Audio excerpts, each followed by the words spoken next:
Welcome to my mini Rama చిలుకలు కనిపిస్తున్నాయి కానీ ఇలాంటి వారు కనిపించట్లే, కనుమరుగైపోయారు. ఇలాంటి వారు ఉన్నారని తెలుసు కానీ ఇప్పుడే చూస్తున్నా. మళ్ళీ ఇంతకు ముందు ఉన్న ఇండ్లు వేరు, ఇప్పుడు కట్టుకుంటున్న వాళ్ళ ఇండ్లు వేరు. ఈమె కూడా దూరనంత గేట్లు, మెస్ డోర్లు. ఏం చేస్తాడు, పిలిచి పిలిచి పక్క వెళ్ళిపోతున్నాడు. అందరూ బిజీగా ఉన్న టైం అది. అసలే బిజీ లైఫ్ అయిపోయింది. పక్కన వాళ్ళని పట్టించుకునే టైమే లేదు. ఇంకా పిలిస్తే ఏముంటుంది, ఎవరు వింటారు.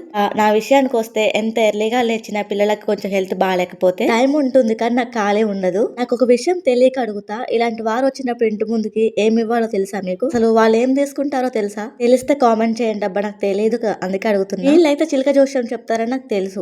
మా పాపని బస్ ఎక్కించి ఇంటికి వచ్చాక పావుకైతే ఆవిరి మిషన్ పెట్టా, 15 మినిట్స్ పెట్టాలి. ఇది చాలా రోజుల కిందటి వీడియో, అంటే ఫుల్ డే స్కూల్ ఉన్నప్పటిది. చాలా వీడియోస్ ఉన్నాయి, రోజుకు 4-5 పెడితే అయిపోతాయి అనుకుంటా. నాకు కొంచెం హెల్త్ ఇష్యూ ఉండడం వల్ల డైలీ పెట్టలేకపోతున్నా 4-5. ముందు చెప్పాను కదా, గేట్లు, మెస్ డోర్లు అవన్నీ ఉన్నాయని. అయినా దొంగలు దూరుతారు.